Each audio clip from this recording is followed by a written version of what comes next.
சௌனகர் என்ற பெயரை உடைய மாணவர் அங்கிரஸ் என்பவரை முறையாக அணுகி எந்த ஒன்றை அறிந்தால் அனைத்தையும் அறிந்ததாகும் என்கின்ற கேள்வியை கேட்டார். ஏக விஞ்ஞானேன சர்வ விஞ்ஞானம், ஒன்றை அறிவதனால் அனைத்தையும் அறிந்ததாகுமோ அந்த ஒரு அறிவை உபதேசியுங்கள் என்பது கேள்வி.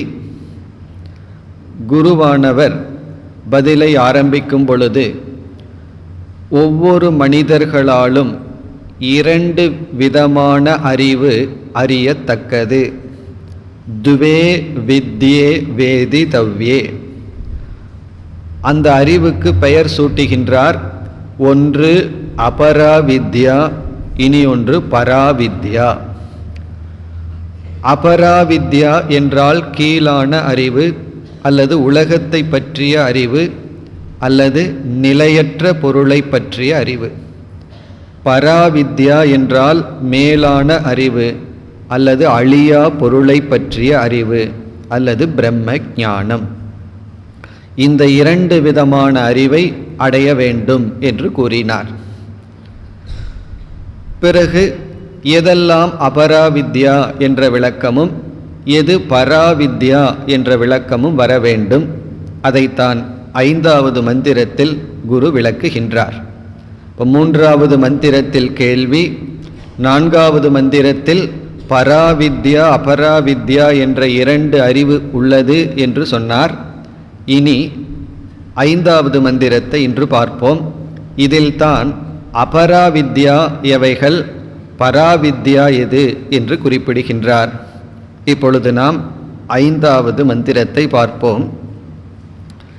தத்ரா பரா ரிக்வேதோ யஜுர்வேதக சாமவேதோ தர்வவேதக சிக்ஷா கல்போ வியாக்கரணம் நிருக்தம் சந்தோ ஜோதிஷமிதி அதப்பரா யயா ததக்ஷரம் அதிகம்யதே.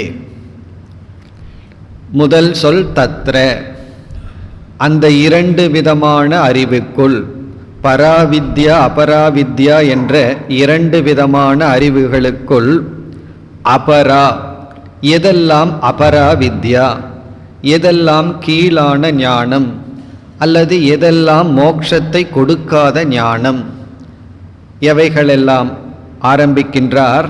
ரிக்வேதக, ரிக்வேதம் அபராவித்யா, ரிக்வேதமானது கீழான ஞானம். பிறகு யஜுர்வேதக, யஜுர்வேதம், சாமவேதம், அதர்வவேதக, அதர்வவேதகன அதர்வண வேதம். இதை கேட்கும் பொழுது நமக்கே ஆச்சரியமாக இருக்கு. வேதத்தை தவிர மற்ற அறிவெல்லாம் தான் கீழான அறிவு, வேத ஞானமே அபராவித்யா என்று யார் கூறுகிறார்கள்? வேதமே கூறுகின்றது. இப்போ வேதமே என்ன சொல்லுகின்றது? வேதத்தை பற்றிய அறிவே கீழான ஞானம்தான் என்று சொல்கின்றது. பிறகு 2வது வரியில் வேதத்தை நாம் புரிந்து கொள்ள வேண்டும் என்றால் அங்கமாக துணையாக சில அறிவுகள் நமக்கு தேவை. வேதத்தை எப்படி உச்சரிப்பது, யாகங்களை எல்லாம் எப்படி நடத்துவது, பிறகு இலக்கண ஞானம், இதெல்லாம் வேத அங்கம் என்று சொல்லப்படுகிறது. இப்போ வேதம் அப்படிங்கிறது ஒன்று, வேதத்தை நம்ம புரிஞ்சு பயன்படுத்துவதற்கு வேதத்துக்கு துணையாக இருப்பது வேதாங்கம் என்று சொல்லப்படுகிறது. அப்படி வேதத்திற்கு அங்கமாக இருப்பது 6 விதமான ஞானம், 6 விதமான சப்ஜெக்ட், அதுவும் அபராவித்யா. இப்போ முழு வேதமுமே அபராவித்யா. வேதத்தை புரிந்து கொள்ள நமக்கு என்னென்ன அறிவு தேவையோ அந்த சயின்ஸ், அவைகளும் அபராவித்யா.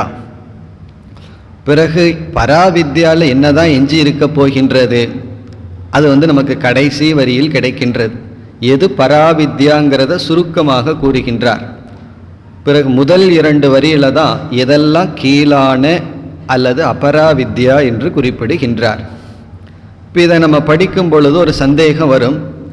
வேதமே அபராவித்யா என்றால் நம்ம இப்போ படிச்சிட்டு இருக்கிற உபனிஷத்தும் வேதத்துக்குள்ளே இருக்கிறது தான். இப்போ இந்த உபனிஷத்தும் கூட அபராவித்யா, கீழான ஞானம் என்றால் பிறகு நம்ம எதற்கு உபனிஷத்தை படிக்கணும்? பிரம்மத்தை தெரிஞ்சுக்கிறது தான் பராவித்யான்னு சொன்னால் இவைகளையெல்லாம் நாம் ஏன் படிக்க வேண்டும்? இவைகளெல்லாம் எப்படி அபராவித்யா ஆகும் என்பதுதான் நம்முடைய கேள்வி. இப்போ இங்கு 4 வேதங்களும் இந்த வேதங்களை புரிந்து கொள்ள என்னென்ன அறிவு தேவையோ அந்த அறிவும், இந்த உலகத்தை பற்றிய அறிவும், அனைத்து அறிவும் கீழான ஞானம் அபராவித்யா என்பதனுடைய பொருள். இப்போ வேதம்ங்கிறத நம்ம கர்மகாண்டம் ஞானகாண்டம்னு பிரித்தோம். அப்பொழுது ரிக்வேதம் யஜுர்வேதம்ங்கிற இடத்துல நாம் கர்மகாண்டம் என்று பொருள் கொள்ள வேண்டும். இப்போ ரிக்வேதம் யஜுர்வேதமெல்லாம் அபராவித்யான்னா கர்மகாண்டத்தை பற்றிய விளக்கமெல்லாம் அபராவித்யா. காரணம், கர்மகாண்டத்தில் அனித்தியமான கர்மத்தை பற்றி வேதம் பேசுகிறது. வேதம் பேசுவதெல்லாம் நித்தியமான பொருளை அல்ல, உபனிஷத்தில் தான் நித்தியமான பிரம்மத்தை பற்றி பேசியிருக்கின்றது. பிறகு கர்மகாண்டத்தில் நிலையற்ற கர்மத்தை பற்றியும், பிறகு வேதம் பேசுகின்ற சாத்தியம் சொர்க்கம் முதலிய லோகங்கள் அதுவும் நிலையற்றதாக இருக்கின்றது. ஆகவே நாம் அனைத்து வேதங்களும் அபராவித்யா என்ற இடத்தில் வேதம் என்ற சொல்லில் வேதாந்தத்தை விட்டுவிட்டு வேதத்தினுடைய முதல் பகுதியை புரிந்து கொள்ள வேண்டும். அப்படி என்றால் வேதத்தினுடைய முதல் பகுதியில் பேசப்படுகின்ற விஷயமெல்லாம் கீழான ஞானம் அபராவித்யா. இப்படி ஒரு பொருள் எடுத்து கொள்ளலாம். அல்லது உபனிஷத்தையும் வேதம்ங்கிற சொல்லில் சேர்த்தி கொண்டால் உபனிஷத்தினுடைய சொற்கள், அதாவது உபனிஷத்தை நம்ம மனப்பாடம் செய்தல், உபனிஷத்தில் பிரயோகிக்கப்பட்டுள்ள சப்த ஞானம், அதை நாம் அபராவித்யா என்று எடுத்துக்கொள்ள வேண்டும். இப்போ ஒருவர் உபனிஷத்தை மனப்பாடம் செய்து விட்டால் மட்டும் அவர் பிரம்மத்தை அடைந்து விட முடியாது. அப்படி உபனிஷத்தை சாண்டிங் செய்கிற விதம், உபனிஷத்தை மனப்பாடம் செய்தல், இதையெல்லாம் அபராவித்யா என்று எடுத்துக்கொள்ள வேண்டும். பிறகு எது பராவித்யா அதை நம்ம கடைசி வரியில் பார்ப்போம். இப்பொழுது அபராவித்யா என்றால் ரிக்வேதம், யஜுர்வேதம், சாமவேதம், அதர்வண வேதம். இப்போ 2வது வரியில் 6 விதமான வேத அங்க சாஸ்திரங்கள் கூறப்படுகின்றது. அதில் முதலில் கூறப்படுவது சிக்ஷா. சிக்ஷா என்றால் வேத மந்திரத்தை எப்படி உச்சரிக்க வேண்டும் என்று விளக்குகின்ற சாஸ்திரம். வேதத்தை நம்ம எப்படி உச்சரித்து படித்தல் என்ற உச்சாரண சாஸ்திரம். கல்பம் என்றால் யாகங்களை எப்படி பயன்படுத்த வேண்டும், எந்த யாகத்தில் எந்த மந்திரங்களை பிரயோகம் செய்ய வேண்டும் என்கின்ற ஒரு சாஸ்திரம் கல்பம். வியாக்கரணம் என்றால் இலக்கணம், அது நமக்கு தெரியும், இலக்கண சாஸ்திரம். நிருக்தம் என்றால் ஒரு சொல் எப்படி வந்துள்ளது என்கின்ற ஆராய்வு. சமஸ்கிருதத்தில் எந்த சொல்லும் அர்த்தமற்ற சொல் அல்ல, ஒவ்வொரு சொல்லுக்கும் பொருள் இருக்கின்றது. இப்போ ராமக அப்படின்னு ஒரு சொல் இருக்கின்றது, ஸ்வஸ்மின் ரமதே இதி ராமக அப்படின்னு ஒரு அர்த்தம் கிடைக்கின்றது. யார் தன்னிடத்தில் மகிழ்ச்சியாக இருக்கிறார்களோ அவர்களுக்கு பெயர் ராமன். இவ்விதம் ஒரு சொல் எப்படி வந்துள்ளது, அந்த சொல்லுக்கு என்ன அர்த்தம் என்கின்ற சொல்லை பற்றிய ஆய்வு நிருக்தம். சந்தஸ், சந்தக என்பது செய்யுள் அமைப்பு. சந்தக அதாவது ஒவ்வொரு ஸ்லோகம் எப்படி அமைக்கப்பட்டிருக்க வேண்டும், முதல் வரியில் எத்தனை உயிரெழுத்து இருக்க வேண்டும் என்பதை பற்றிய ஞானம் அல்லது சாஸ்திரம். இறுதியாக ஜோதிஷம். ஜோதிஷம் என்பது எந்த காலத்தில் எந்த யாகத்தை நாம் செய்ய வேண்டும், எந்த கர்மத்தை எந்த காலத்தில் நாம் மேற்கொள்ள வேண்டும் என்கின்ற சாஸ்திரம். அதாவது சூரிய கிரகணம், சந்திர கிரகணம் எல்லாம் எப்பொழுது வருகிறதுன்னு நம்ம பஞ்சாங்கத்தில் பார்த்து வச்சுருக்கோம். இப்போ அதுவும் சரியான ஞானம்தான், வெறும் கற்பனை அல்ல. இன்னைக்கு தான் விஞ்ஞான வளர்ச்சியில் நம்ம டெலஸ்கோப் முதலியவைகளை பயன்படுத்தி அந்த அறிவு நமக்கு கிடைக்கிறது. ஆனால் நம்ம ரிஷிகள் எப்பொழுதோ துல்லியமான காலத்தை குறித்து வைத்துள்ளார்கள். இன்றைக்கும் நம்ம பஞ்சாங்கத்தை பார்த்து குறிக்க முடிகின்றது. இதெல்லாம் ஜோதிஷம். இந்த ஜோதிஷம்ங்கிறது எதற்கு பயன்பட்டது என்றால், ஒரு யாகத்தை எந்த காலத்தில் செய்ய வேண்டும் என்பதற்காக. இப்போ எந்த நேரத்தில் நம்ம அந்த ஒரு குறிப்பிட்ட செயலில் ஈடுபட்டால் இயற்கை நமக்கு துணையாக இருக்கும், எந்த நேரத்தில் இயற்கை நமக்கு துணையாக இல்லை, அப்போ அந்த நேரத்தில் என்ன செய்ய வேண்டும், இந்த அறிவை கொடுக்கிறது தான் ஜோதிஷம். இப்போ ஜோதிஷம்ங்கிறது இயற்கையை நாம் புரிந்து கொண்டு எந்த காலத்தில் எதை செய்ய வேண்டும் என்பதற்கான ஒரு சாஸ்திரம். ஆனால் இன்று ஜோதிஷம்ங்கிறதுக்கு முழுமையான வேறொரு அர்த்தம் வேறொரு பொருளில் இருக்கின்றது. நமக்கு எதிர்காலத்தை குறித்த ஒரு பயம் இருக்கின்றது. உடனே நம்ம ஜோஷியம்னு போய் பார்த்து ஏதாவது ஒரு பரிகாரம் அல்லது என்ன நடக்கப் போகின்றது என்பதை தெரிந்து கொள்ள ஜோதிடம்ங்கிற சாஸ்திரத்தை இப்பொழுது பயன்படுத்தி வருகின்றார்கள். ஆனால் உண்மையிலேயே ஜோதிஷம் என்பது நம்முடைய எதிர்காலத்தில் என்ன கஷ்டம் வரப்போகுதுன்னு சொல்கிற சாஸ்திரம் அல்ல. அப்படி ஒரு கலை இருந்த போதிலும், ஆனால் வேதத்தில் ஜோதிஷம் என்பது இயற்கையில் எந்த காலத்தில் எந்த செயலை நாம் மேற்கொண்டால் அது நமக்கு துணையாக இருக்கும் என்கின்ற சாஸ்திரம். இதெல்லாம் என்னவாம்? இதெல்லாம் அபராவித்யா. இந்த அபராவித்யான்னா இவைகளையெல்லாம் நம்ம தெரிஞ்சிக்க கூடாது என்று குரு உபதேசிக்கவில்லை. இவைகள் கீழான ஞானமாக இருந்த போதிலும் இவைகளையும் நாம் தெரிந்து கொள்ள வேண்டும். நேற்று நாம் பார்த்தோம், எதற்கு இந்த ஞானம் என்றால், சரியான கர்மத்தில் ஈடுபட்டு நம்மை பக்குவப்படுத்தி கொள்ள இந்த அறிவு அவசியம். அது மட்டுமல்ல, இந்த உலகத்தை ஆராய ஆராய இந்த உலகத்தின் நிலையற்ற தன்மை நமக்கு விளங்கும். இப்போ இந்த உலகத்தை நீக்கிறதுக்கு உலகத்தை புரிஞ்சுக்கணும். இந்த உலகத்திலிருந்து நல்ல பயனை அடைய இந்த உலகத்தை புரிந்து கொள்ள வேண்டும். அதனால் வேதாந்தத்தை தவிர மற்ற ஞானமும் நமக்கு அவசியம். மற்ற அறிவும் நம்மை பக்குவப்படுத்தும். பிறகு இந்த உலகத்தில் வைராகியத்தை நமக்கு கொடுக்கும். ஆகவேதான் குரு உபதேசம் செய்கின்றார், அபராவித்யாவும் நம்மால் அறியப்பட வேண்டும். பிறகு எது பராவித்யா? எல்லாமே அபராவித்யான்னு சொல்லியாச்சு. எந்த பொருளெல்லாம் நிலையற்றதோ அனித்தியமானதோ அந்த பொருளை பற்றிய அறிவு கீழான ஞானம்தான். பிறகு எது பராவித்யா? மூன்றாவது வரியில் சொல்லப்படுகின்றது. அதாவது இறுதி வரியில் அத என்றால், இதுவரைக்கு அபராவித்யாவை பார்த்தோம். அத பரா. பராவித்யா என்பது ஏயா ததக்ஷரம் அதிகம்யதே. இப்போ இந்த இடத்துல குருவாளையும் கூட இதுதான் பராவித்யான்னு சொல்லவில்லை. இதுதான் பராவித்யான்னு சொல்வதற்கு பதிலாக அவர் என்ன சொல்றார்? எந்த ஒரு அறிவினால் அழியாத பொருள் உணரப்படுகின்றதோ அந்த அறிவு பராவித்யா. யயா வித்யா, எந்த ஒரு அறிவினால், அது எந்த அறிவுன்னு கூட அவர் சொல்லவில்லை. எந்த ஒரு அறிவினால் அக்ஷரம், இங்க பரமாத்மாவுக்கு அல்லது பரபிரம்மத்துக்கு பயன்படுத்துகின்ற சொல் அக்ஷரம். க்ஷரம்னா அழியக்கூடியது, அக்ஷரம்னா அழியாதது என்று பொருள். எழுத்துக்கு அக்ஷரம்னு ஒரு பொருள் இருக்கின்றது. ஆனால் இங்கு க்ஷரம்னா அழியக்கூடியது, அக்ஷரம்னா அழியாதது. எந்த ஒரு அறிவினால் அழியாத ஒன்றை பற்றிய அறிவு ஏற்படுகின்றதோ, எதனால் ஒருவன் அழியாத தத்துவத்தை புரிந்து கொள்கின்றானோ அதுதான் பராவித்யா. இப்ப பராவித்யான்னா எந்த ஒன்று ஒரு அறிவு அழியாத பொருளை பற்றியதாக இருக்கின்றதோ அந்த ஒரே ஒரு அறிவு தான் பராவித்யா. அந்த அறிவை தவிர வாழ்க்கையில நாம் அடைகின்ற அனைத்து அறிவும் அபராவித்யா, கீழான ஞானம்.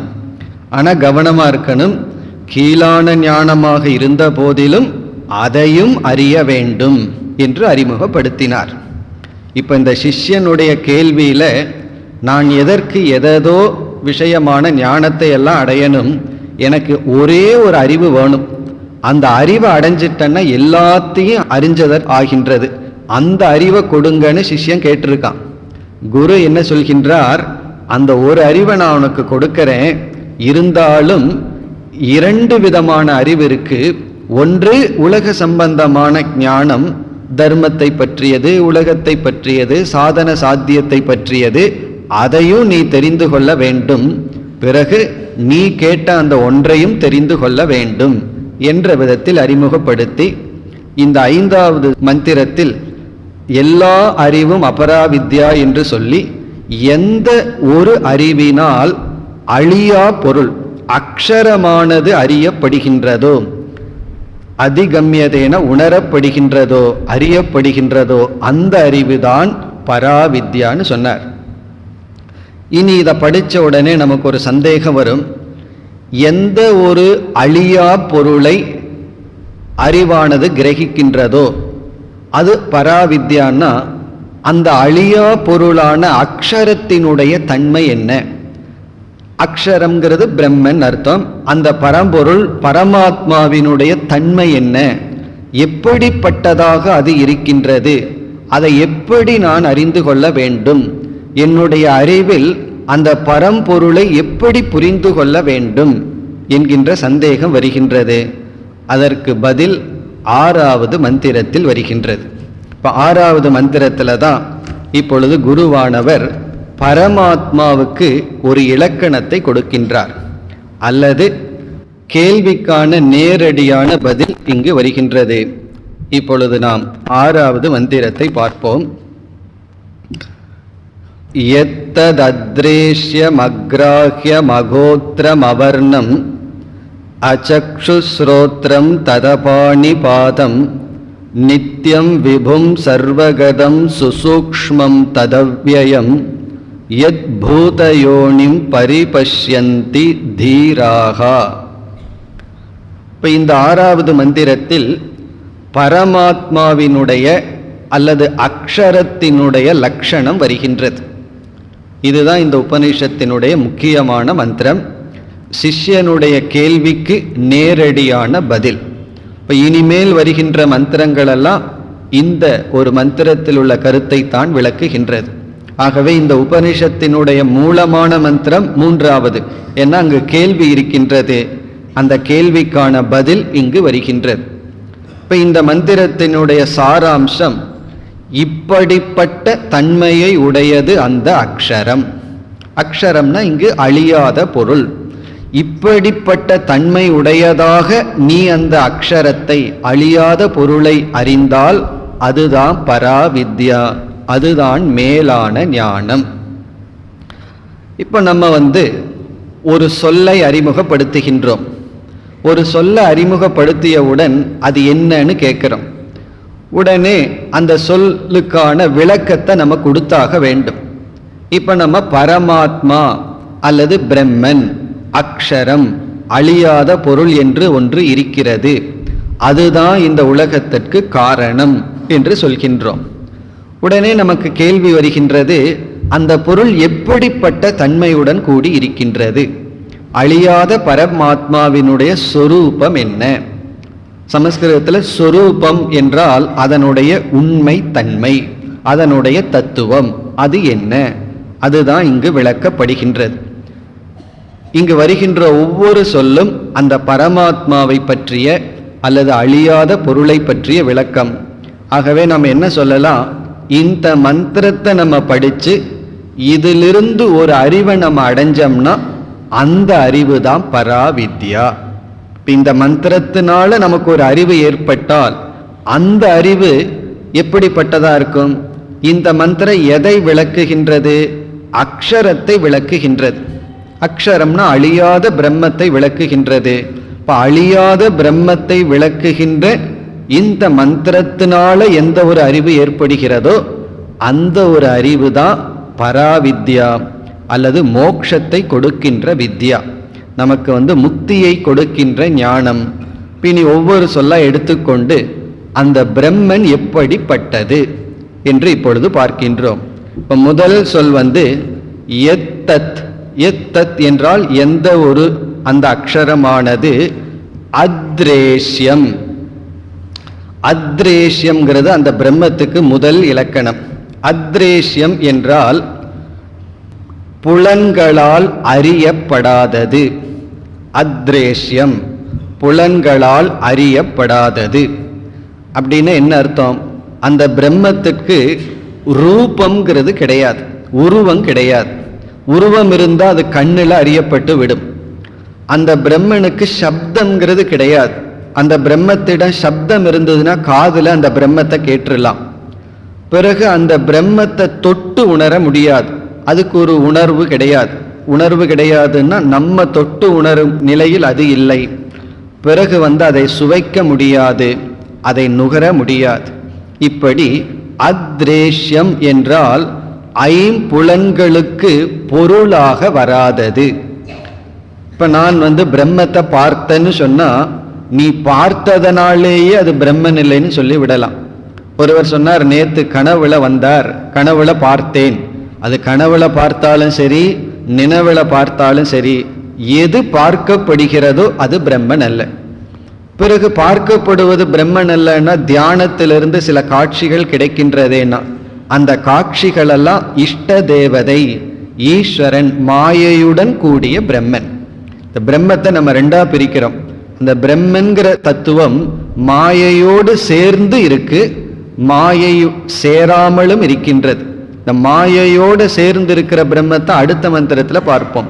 இந்த மாயை நீக்கிய தூய்மையான சுத்தமான பிரம்மன், அதுதான் இங்கு விளக்கப்படுகிறது. இப்ப நாம எதையெல்லாம் அனுபவிக்கின்றோமோ அது இறை காட்சியாக இருந்தாலும் அது இறைவனுடைய வெளிப்பாடு தான். ஆனா அது நிர்குணமான அழியாத பிரம்மன் அல்ல. ராமகிருஷ்ண பரமஹம்சர் காளி உபாசனை செய்து கொண்டெல்லாம் இருக்கும் பொழுது காளி தேவியினுடைய தர்சனத்தை எல்லாம் அடைந்தார். அதுவும் தன்னுடைய தியானத்தினுடைய வளர்ச்சி, இஷ்ட தேவதையினுடைய தர்சனம். தியாகராஜர் ராமருடைய தர்சனத்தை அனுபவித்தார்.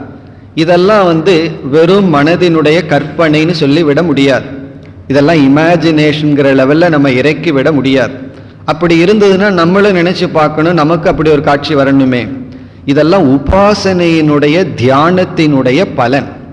ஒரு முயற்சியினுடைய பலனா வருவது வெறும் கற்பனை அல்ல. முயற்சி இல்லாம சுயமா திடீர்னு காட்சிகள் வந்தா கற்பனையா இருக்கலாம். உழைப்பினுடைய பலனாக வருவது வெறும் கற்பனை அல்ல, ஆனா அதுவும் மாயா சொரூபம். அதே ராமகிருஷ்ணர் என்ன சொல்றார்? ஞானம்ங்கிற வாளினால் காளி தேவியை நான் வெட்டி விட்டேன் அப்படின்னு பின்னாடி சொல்கின்றார். அப்ப ஒரு அத்வைத ஞானம் வரும் பொழுது இந்த காட்சி எல்லாம் வெறும் மித்தியான்னு புரிந்து கொண்டேன். ஆனால் அதற்கு முன்னாடி அந்த காட்சியெல்லாம் அவரை பண்படுத்தியது, ஸ்ரத்தையை கொடுத்தது, பக்குவத்தை கொடுத்தது.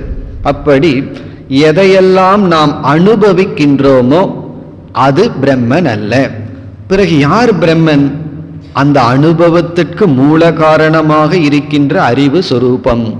அறியப்படுவதல்ல, அறிவு சொரூபம். அதனால முதல் இலக்கணம் அத்ரேஷ்யம். அத்ரேஷ்யம்னா அனுபவிக்கப்படாதது. இனி இரண்டாவது சொல் அக்ராஹ்யம். கிராஹ்யம்னா பிடித்து கொள்வது, அக்ராஹ்யம்னா அதை பிடிக்க முடியாது. பிடிக்க முடியாதுன்னா கர்மேந்திரியங்களினால் அதை நாம் அடைய முடியாது. கையில பிடிக்க முடியாது, கால் மூலமா நடந்து அதை அடைய முடியாது, சொல் மூலமாகவும் அதை அடைய முடியாது. இப்படி நமக்கு ஞானேந்திரியங்கள், கர்மேந்திரியங்கள் இருக்கு. இந்த ஞானேந்திரியங்கள்னாலையும் பிடிக்க முடியாது, கர்மேந்திரியங்களினாலும் பிடிக்க முடியாது. அக்ராஹ்யம். அடுத்த சொல் அகோத்திரம். கோத்திரம் அப்படிங்கிறது நமக்கு தெரியும், பரம்பரை. நான் இந்த கோத்திரத்தை சார்ந்தவன் அப்படின்னு சொன்னா இந்த பரம்பரையில் வருகின்றேன் அர்த்தம்.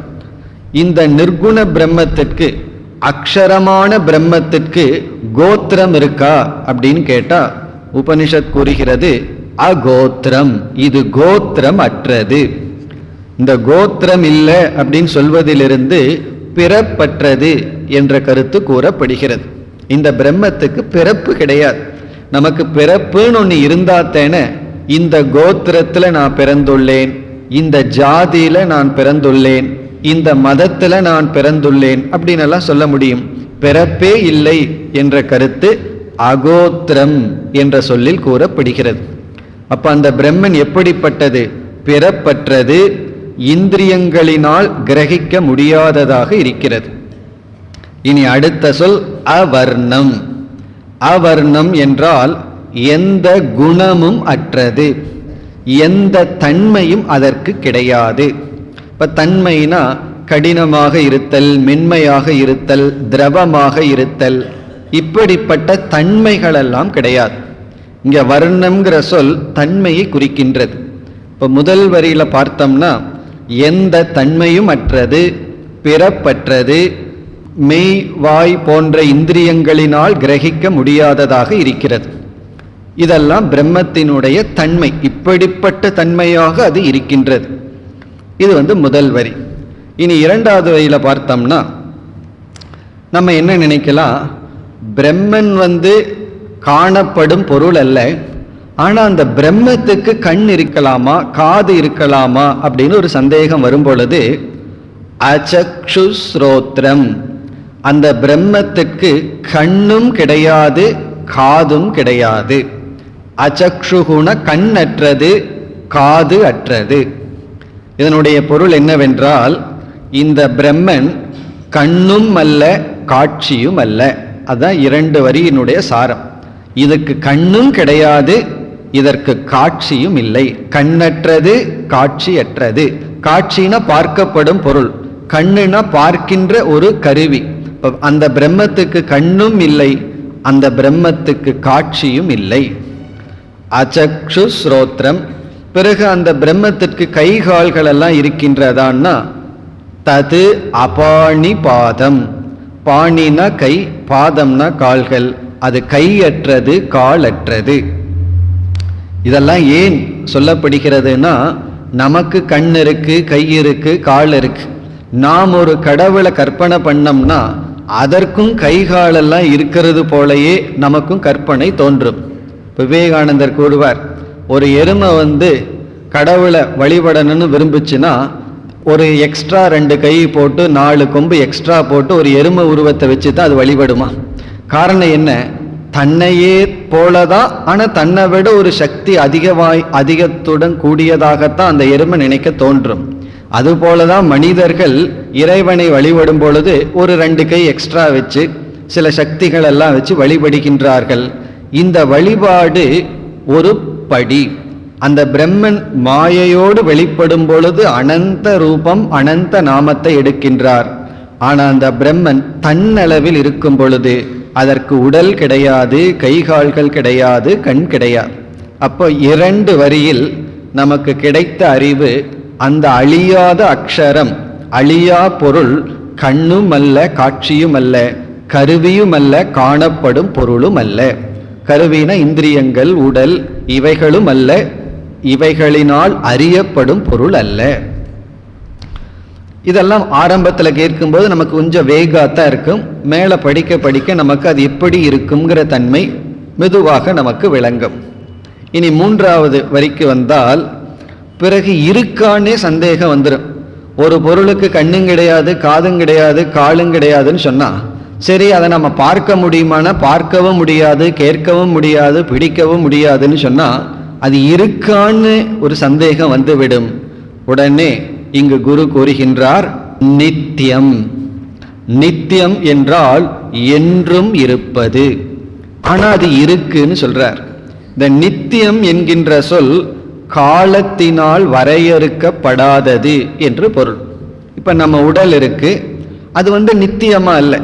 நித்தியம்னா எல்லா காலத்திலும் இல்லை. ஒரு காலத்துல இல்லை, இப்ப இருக்கு, இனி இல்லாமல் போக போகின்றது.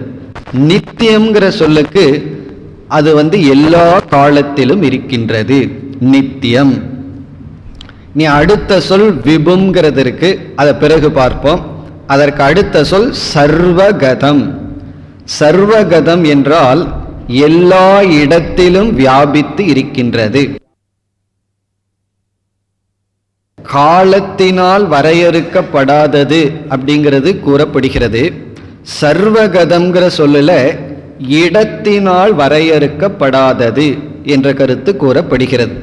Time wise limitation, space wise limitation சொல்லி நம்ம காலத்தினாலும் இடத்தினாலும் வரையறுக்கப்பட்டு இருக்கின்றோம்.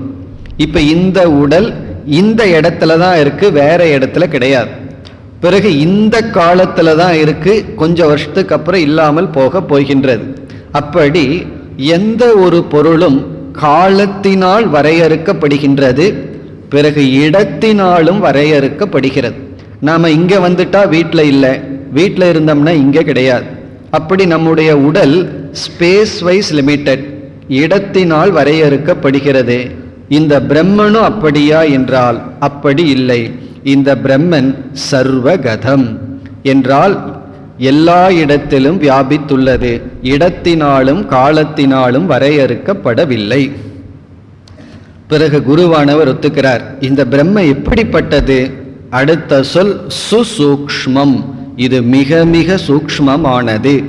இதை புரிஞ்சுக்கிறது அவ்வளவு சுலபமானது அல்ல, ரொம்ப ரொம்ப சூக்ஷ்மமாக இது இருக்கின்ற தத்துவம். இப்போ சூக்ஷ்மமாக இருக்குன்னா நுண்ணியதாக இருக்குன்னு அர்த்தம் கிடையாது, ரொம்ப சின்னதாக இருக்குன்னு அர்த்தம் கிடையாது. ரொம்ப பெருசாக இருந்தாலும் சூக்ஷ்மந்தான். ரொம்ப பேர்த்துக்கு ஆகாசம்னா என்னன்னு புரிய வைக்கிறதுக்கே ரொம்ப கஷ்டமாயிருக்கு. காரணம் என்ன தெரியுமோ? ஆகாசம் எல்லா இடத்துல வியாபிச்சிருந்தாலும் இதுதான் வெட்ட வெளின்னு புரிஞ்சுக்கிறது கொஞ்சம் மனப்பக்குவம் நமக்கு வேண்டும். என்ன எப்படி காட்டுவது? இதுதான் நெருப்புன்னு காட்டிடலாம், இதுதான் தண்ணின்னு காட்டிடலாம். ஆகாசத்தை காட்டுங்கன்னு சொன்னா நீ கண்ணை திறந்து பார்க்கறதெல்லாம் ஆகாசம்னு எப்படி சொல்வது? மேலே பார்த்தா நீல கலர் தெரியுது, பிறகு சைடில் பார்த்தா ஏதோ ஒரு பொருள் தெரியுது. இடைவெளின்னு சொன்னா அதை புரிஞ்சுக்கிறதே கஷ்டம். இப்படி ஸ்பேஸை புரிஞ்சுக்கிறதே கஷ்டம்னு சொன்னா அந்த ஆகாசத்துக்கே காரணமாக இருக்கின்ற பிரம்மன் மிக மிக சூக்ஷ்மமானது. பிறகு அழியக்கூடியதான கிடையாது. அதை அடுத்த சொல்லில் குறிப்பிடுகின்றார், தது அவ்யயம். வியம் அப்படின்னா செலவுன்னு அர்த்தம், அவ்யயம்னா தேயாதது அப்படின்னு அர்த்தம், மாறாது இருப்பது, அது அப்படியே இருப்பது. அப்படியே இருப்பதுன்னா எந்த விதமான மாற்றமும் அதில் இல்லை. இப்படி இந்த 3 வரியில என்ன சொல்லி இருக்கின்றார்? அழியாத அந்த பரம்பொருள் எப்படிப்பட்ட தன்மையுடன் கூடியிருக்கின்றது என்று சொல்லி, இப்படிப்பட்ட பரம்பொருள் இந்த மாதிரி தன்மையுடைய அக்ஷரமான ஒரு தத்துவம் என்ன ஆகின்றது? தன்னிடத்தில் விளக்க முடியாத மாயா என்ற ஒரு சக்தியை வைத்துள்ளது.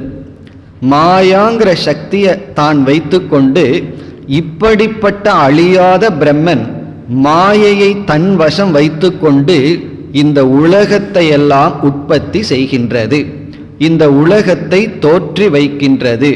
அப்ப என்ன ஆகின்றது? இப்படிப்பட்ட பிரம்மன்தான் மாயையினுடைய துணை கொண்டு இந்த உலகத்திற்கு காரணமாகின்றது. நம்ம கேள்விக்கான பதில் எப்ப கிடைக்குதுன்னா, காரண ஞானத்தினாலதான் காரிய ஞானம்னு பார்த்திருக்கோம். ஒன்றை அறிந்தால் எல்லாவற்றையும் அறிந்தது எப்பொழுதாகும்னா, அந்த ஒன்று எல்லாவற்றுக்கும் மூல காரணமாக இருந்தால்தான் ஒன்றை அறிந்தால் அனைத்தையும் அறிந்ததாகும்.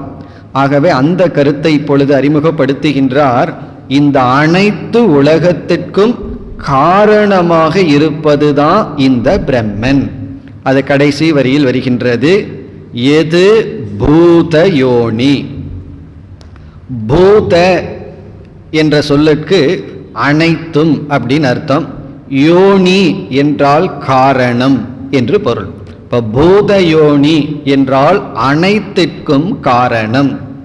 இந்த காரண ஞானத்துல தான் காரணத்தை பற்றி அறிவு அடைஞ்சாதான் அனைத்தை பற்றி அறிவும் அடைந்தது ஆகின்றது. இப்ப இந்த பிரம்மன் தான் காரணம் என்று அறிமுகப்படுத்துகின்றார். பூதயோனி. பூதயோனி என்றால் இந்த உலகத்திற்கு காரணமாக இருக்கின்றது. பிறகு இந்த உலகம் எப்படி இருக்குன்னா, அதனுடைய வெளிப்பாடு தான் இந்த உலகம், அந்த பிரம்மத்தினுடைய வெளிப்பாடு தான் இந்த உலகம். இப்ப இந்த உலகம் எப்படி இருக்கின்றது? பிரம்மத்தினுடைய வெளிப்பாடு விதவிதமாக வெளிப்பட்டு உள்ளது. அந்த விதவிதமாக தான் வெளிப்பட்டு உள்ளது என்பதுதான் மூன்றாவது வரியில விபும் என்ற சொல்லில் குறிப்பிடப்படுகிறது. நம்ம நித்தியம்ங்கிறதுக்கு அப்புறம் விபுங்கிற சொல்ல விட்டு இருந்தோம். விபு என்றால் விதவிதமாக வெளிப்பட்டு உள்ளது.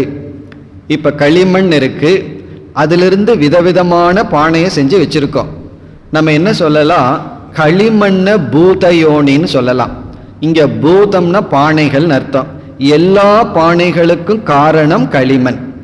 பிறகு அந்த பானைகளை என்னன்னு சொல்லலாம், விபு. இந்த அதே களிமண்ண விபுன்னு சொல்லலாம். விதவிதமாக பானையாக காட்சியளித்து கொண்டிருக்கின்றது.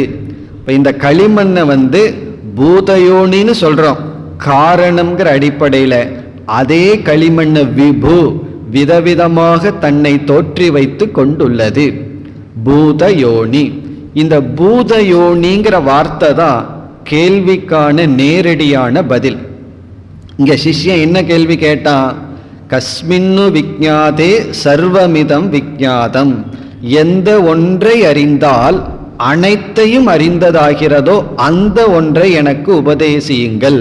இதுதான் கேள்வி. இங்க பதில், அந்த ஒன்று இந்த அனைத்து உலகத்திற்கும் காரணமாக இருப்பது. அதற்கு பெயர் அக்ஷரம். அது இப்படிப்பட்ட தன்மையுடன் கூடி உள்ளது. அது எப்படிப்பட்ட தன்மை? முதல் 3 வரியில சொல்லிட்டார்.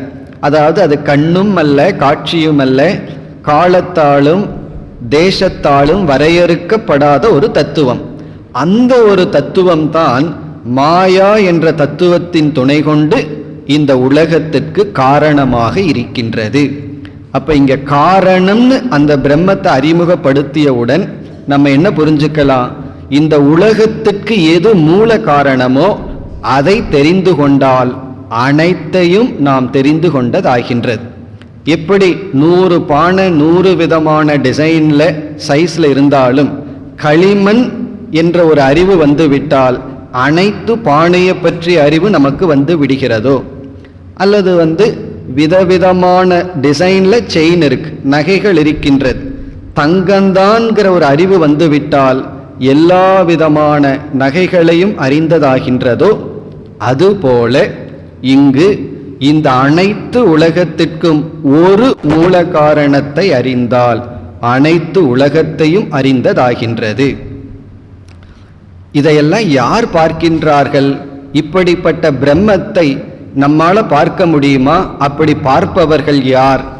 கடைசி பகுதி, தீராகா பரிபஷ்யந்தி. இப்படிப்பட்ட பிரம்மத்தை தீரர்கள் பார்க்கின்றார்கள், அறிகின்றார்கள். உபனிஷத்துக்கு ரொம்ப பிடிச்ச வார்த்தை தீரன்கிற வார்த்தை. அடிக்கடி இதில் நம்ம பார்க்கலாம். எல்லா உபனிஷத்துலேயும் பல இடங்கள்ல தீரன்கிற வார்த்தை வர்றதை நம்ம பார்க்கலாம். தீரன் அப்படின்னா ஞானிகள். 2 அர்த்தத்தில் பயன்படுத்தப்படும். ஞானத்துக்கு தகுதியானவனையும் சில சமயம் தீரன்னு சொல்லுவார்கள்.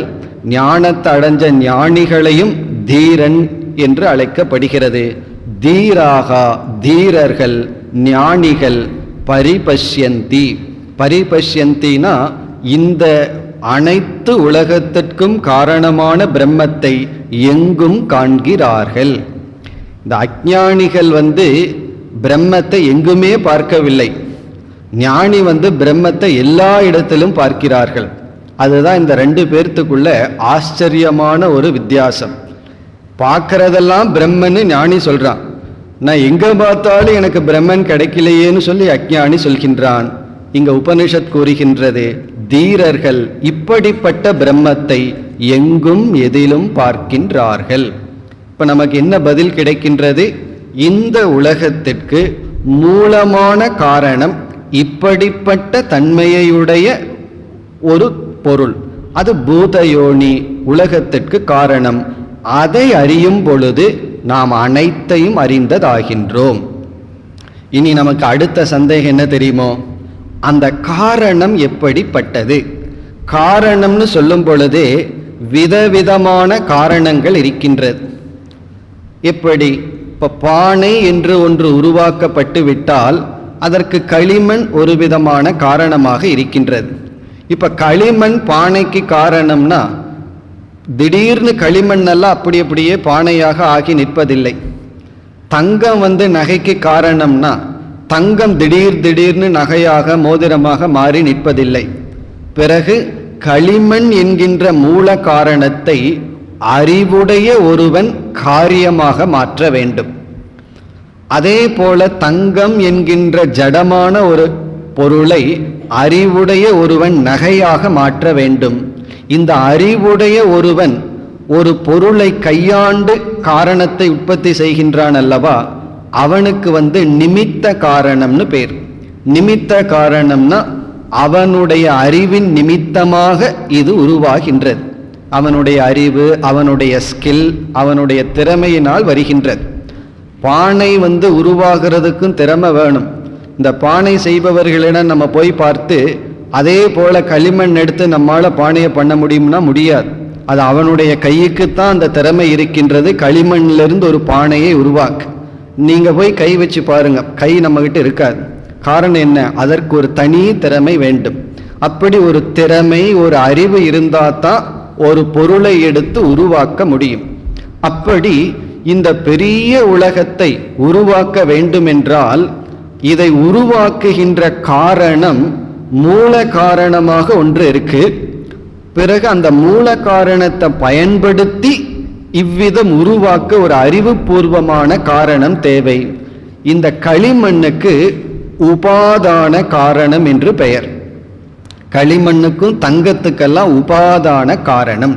உபாதான காரணம்னா ஒரு மெட்டீரியல், ஒரு பொருள். பிறகு இதை பயன்படுத்தி விதவிதமான பொருளாக உற்பத்தி செய்கின்றோமே, அதற்கு நிமித்த காரணம் என்று பெயர். இப்போ ஒரு கேள்வி வருகின்றது, அந்த பூதயோனின்னு சொன்னமே, அந்த பிரம்மன் அல்லது அக்ஷரம் இந்த உலகத்திற்கு எப்படிப்பட்ட காரணம்?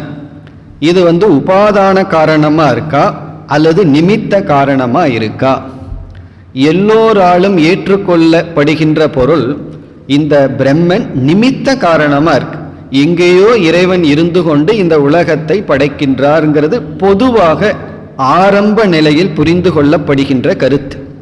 ஆனா உபனிஷத் சற்று ஆழமாக சென்று நமக்கு வேறொரு அறிவை கொடுக்கின்றது.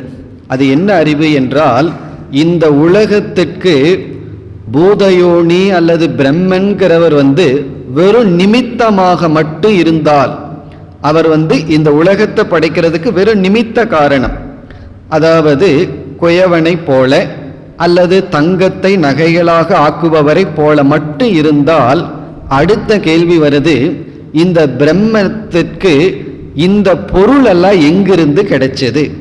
அப்ப பிரம்மத்திடமிருந்து வேறாக ஒன்றிடமிருந்து தானே கிடைச்சிருக்கணும். அப்ப என்ன ஆகும்? பிரம்மன் வேறு, இந்த உலகம் வேறுன்னு ஆயிரும். அப்ப அத்வைதம்ங்கிறது கிடையாது, இருமை விடும். அப்படி இருமை விட்டால் பிரம்மத்திற்கு வேறாக ஒரு பொருளை பிரம்மனே எடுத்து இந்த உலகத்தை பண்ணுச்சுன்னா அப்ப என்ன ஆகும்? அந்த பிரம்மன் அந்த இடத்துல இல்லைன்னு ஆயிரும். ஏன்னா தனக்கு வேறாக ஒரு பொருளை எடுத்து பண்ணியிருக்குன்னா அங்கு அது வியாபிக்கவில்லைன்னு ஆயிரும். ஆனா ஏற்கனவே குரு என்ன சொல்லியிருக்கார்? சர்வகதம், இது எல்லா இடத்திலும் வியாபிக்கிறதுன்னு சொல்லியிருக்கார். அப்ப பிரம்மன் எப்படிப்பட்ட காரணம்? சரி, பிரம்மனை களிமண்னு சொல்லிடலாமான்னு சொன்னா அது ஜடமாயிரும்.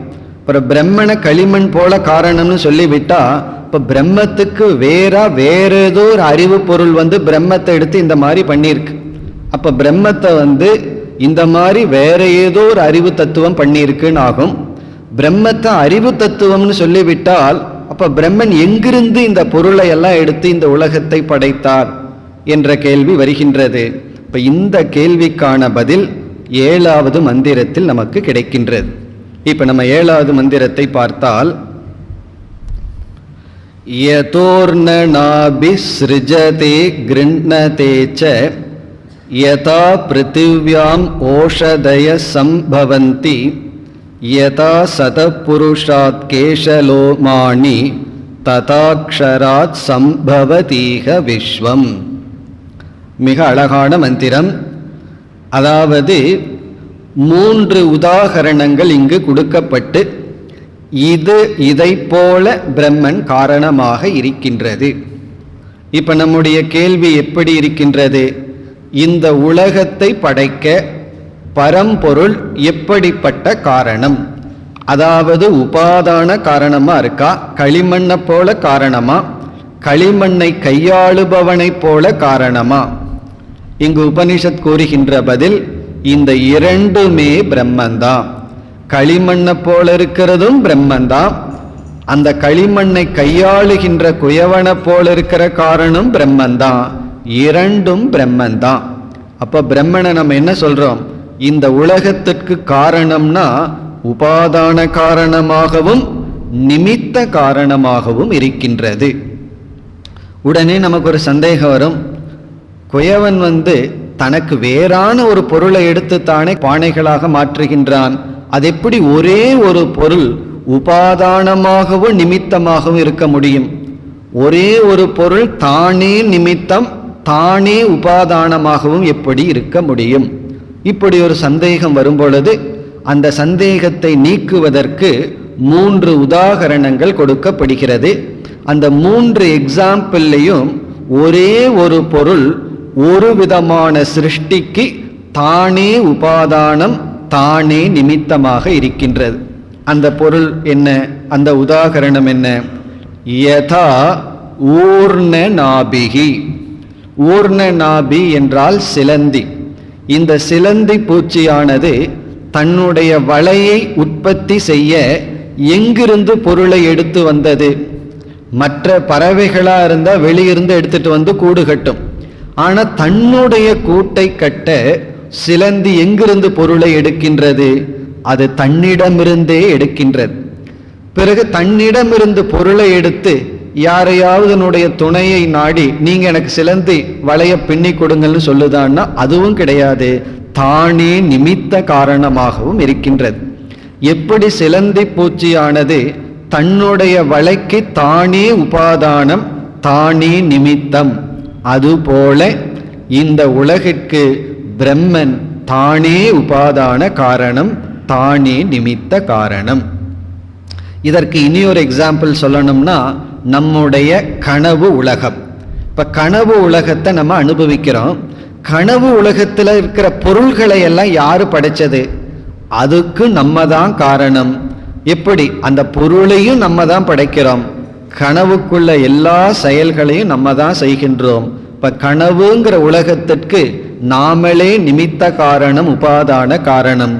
எப்படி சிலந்தி பூச்சி தன்னுடைய வலைக்கு தானே 2 காரணமாகவும் இருக்கின்றதோ அதுபோல பிரம்மன் இந்த உலகத்திற்கு தானே உபாதானம் தானே நிமித்த காரணம்.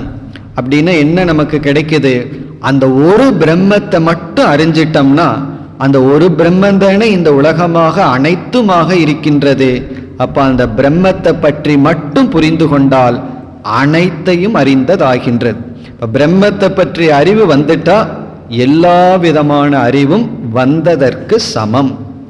இதுலேயும் சில விசேஷம் இருக்கு, அதை பிறகு பார்ப்போம். இனி அடுத்த உதாகரணம் பிருத்திவ்யாம் ஓஷதயக. இதுவும் அனதர் எக்ஸாம்பிள். அதாவது பூமி என்பது ஒன்று, அதுல விதவிதமான அதே பூமியிலிருந்து விதவிதமான மரம் செடி கொடிகள் வருகின்றது. இப்போ பூமி என்கின்ற ஒரு காரணத்திலிருந்து அந்த பூமியே மரம் செடி கொடிக்கு உபாதான காரணம் நிமித்த காரணம். இப்போ பூமி தான் மரமா மாறி நிற்கின்றது, அந்த பூமி தான் சக்தியை கொடுக்கின்றது, நிமித்தமாக இருக்கின்றது. இப்போ பூமிக்கு மேலே வேற ஒன்றும் கிடையாது. அப்படி பூமியிடமிருந்து விதவிதமான மரம் செடி கொடிகள் வருவது போல இப்ப நம்ம எப்படி புரிஞ்சுக்கணும்? பூமியே நிமித்த காரணம், பூமியே உபாதான காரணம். எதற்கு? மரம் செடி கொடிகளுக்கு.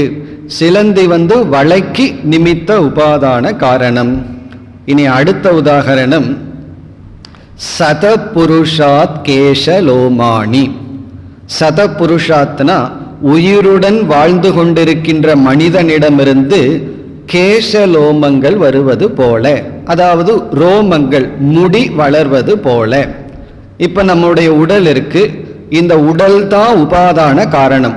உடலிலிருந்து தான் முடிகள் வருகின்றது. அது உடலில் இருக்கின்ற முடி, தலையில் இருக்கின்ற முடிகள் எல்லாம் வருகின்றது. பிறகு நிமித்தமும் உடல் தான், உபாதானமும் உடல் தான். இந்த உடல் நிமித்தமா முடி வருகின்றது, உடலையே உபாதானமாக கொண்டு முடிகள் வருகின்றது. இப்படி 3 உதாகரணங்கள் கொடுக்கப்படுகிறது. இந்த உதாகரணத்திலேயே விசேஷமெல்லாம் இருக்கு. நம்ம உடல் உணர்வு ரூபமா இருக்கு. உணர்வுங்கிறது உண்மையிலேயே உடலுக்கு இல்லாவிட்டாலும் நம்ம விழித்து கொண்டிருக்கின்ற நேரத்தில் உடல் உணர்வு மயமா இருக்கு. அதனாலதான் யாராவது ஒரு பின் எடுத்து உடல்ல குத்துனா நம்ம உணர்கின்றோம். இப்படி உணர்ச்சி பூர்வமான உடலிலிருந்து ஜடமான ரோமம் தோன்றுகிறது. முடியினுடைய அடிப்பகுதியில தான் நமக்கு உணர்வு இருக்கு.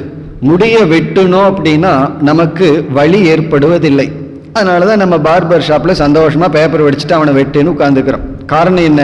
அது ஜடமாக இருக்கின்றது ரோமம். இங்கு பிரம்மன் அறிவு சொரூபம். அறிவு சொரூபமான பிரம்மத்திடமிருந்து எப்படி ஜடமான உலகம் வந்ததுன்னு ஒரு சந்தேகம் வருகிறது. அதற்கு பதில்தான் அறிவு சொரூபமான உடலிலிருந்து எப்படி ஜடமான முடி வருகின்றதோ வர முடியும் என்றால் அறிவு சொரூபமான பிரம்மத்திடமிருந்து ஜடமான இந்த உலகமும் வந்துள்ளது. இதெல்லாம் எப்படி இந்த பிரம்மன் பண்ணுச்சுன்னா, அந்த பிரம்மன் கிட்ட விளக்க முடியாத ஒரு மாயை இருக்கு.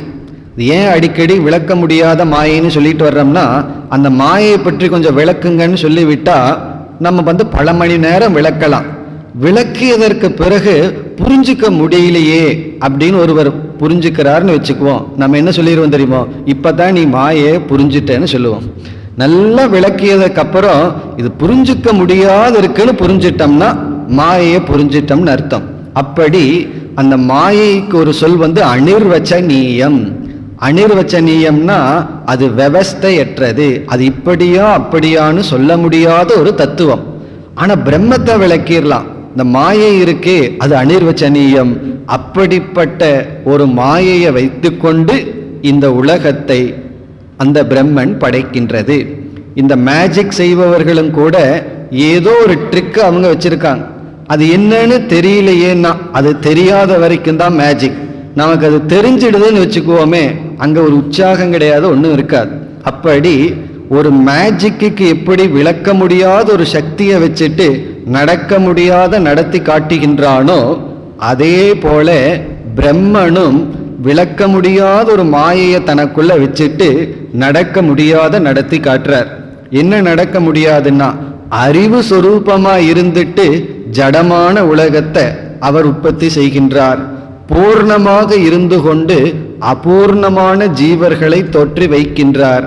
இதெல்லாம் மாயையினுடைய விளையாட்டு. இவ்விதம் இந்த உதாகரணங்களை எல்லாம் சொல்லி ததா அக்ஷராத், இவ்விதம் அந்த அக்ஷரத்திடமிருந்து விஸ்வம் சம்பவதி இக, விஸ்வம்னா இந்த உலகம் இங்கு தோன்றி உள்ளது. இப்ப இந்த பகுதியிலேயே நமக்கு கேள்விக்கான பதில் விட்டது. கேள்வி என்னன்னா, எந்த ஒரு ஞானத்தினால் அனைத்தையும் அறிந்ததாகிறதோ, இங்கு பதில் இப்படிப்பட்ட பிரம்மத்தை புரிந்து கொண்டால் இந்த பிரம்மத்திடம் தோன்றி இருக்கின்ற அனைத்தையும் நாம் அறிந்ததாகின்றோம். இப்ப ஏக விஞ்ஞானேன சர்வ விஞ்ஞானம். இங்க அனைத்து ஞானம்னா, ஒருவன் களிமண்ணை பத்தி தெரிஞ்சிட்டா எல்லா பானையினுடைய சைஸ், எல்லா பானையை பற்றிய டீட்டெயில தெரிஞ்சுக்கிறான்னு அர்த்தம் கிடையாது. சாமான்யமா தெரிந்து கொள்கின்றான். எல்லா டீட்டெயிலையும் தெரிஞ்சுக்கணும். இது எவ்வளவு லிட்டர் இருக்கு, இது எவ்வளவு ஷேப்பில் இருக்கு, எப்படிப்பட்டதுங்கிற அறிவு நமக்கு இல்லை. ஆனா சாமான்யமான பொதுவான அறிவு விடுகிறது. இதனுடைய பலன் என்ன தெரியுமோ? புத்தியில் இருக்கிற அரிப்பு நம்மை விட்டு போயிடும். இப்ப புத்தியில எனக்கு தெரியலையேன்னு ஒரு அரிப்பு இருக்கு. எப்பொழுதுமே தெரிஞ்சுக்கணும்னு புத்தியில் ஒரு அமைதியின்மை இருக்கு. அதனாலதான் நம்ம கார்ல போகும்போது யாராவது கூட்டமா நின்றுட்டு இருந்தா அங்க என்ன நடக்குதுன்னு தெரிஞ்சுக்கிறதுக்கு ஆசைப்படுறோம். இதுல இருந்து என்னன்னா, எதையாவது நான் தெரிஞ்சுக்கணுங்கிற ஒரு அரிப்பு இருக்கு. இது ஒரு விதமான சம்சாரம். இந்த ஞானத்துல நம்ம மனதில் இருக்கிற அரிப்பெல்லாம் போய் புத்தியில் நமக்கு அமைதி கிடைக்கின்றது. நான் தெரிய வேண்டியதை தெரிஞ்சிட்டேன், இனிமேல் தெரிய வேண்டியது ஒன்றும் இல்லை. நம்ம புத்தியில எப்படி அரிப்போடு இருக்கங்கிறதுக்கு உதாரணம் என்னன்னா, ஒருவர் நம்ம இடத்துல ஒரு முக்கியமான விஷயம் உங்ககிட்ட சொல்லணும், எனக்கு இப்போ நேரம் இல்லைன்ட்டு போயிடுறாருன்னு வச்சுக்குவோமே, அவரை பார்க்குற வரைக்கும் நம்ம சந்தோஷமாக இருக்க மாட்டோம். அது என்னை பற்றி இருக்குமா, அவரை பற்றி இருக்குமா, என்னன்னு. இந்த ஞானம் வந்ததுக்கப்புறம் முக்கியமான விஷயங்கிறது ஒன்றுமே கிடையாது, பிரம்மந்தான் விஷயம், மீதி எல்லாம் அபரா வித்யா என்று புத்தியில் ஒரு அமைதி கிடைக்க இந்த ஒரு கேள்வி, இந்த ஒரு பதில். மேற்கொண்டும் நாம் நாளை தொடரலாம். ஓம் பூர்ணமத பூர்ணமிதம் பூர்ணாத் பூர்ணமுதச்யதே பூர்ணஸ்ய பூர்ணமாதாய பூர்ணமேவாவசிஷ்யதே. ஓம் சாந்தி சாந்தி சாந்தி.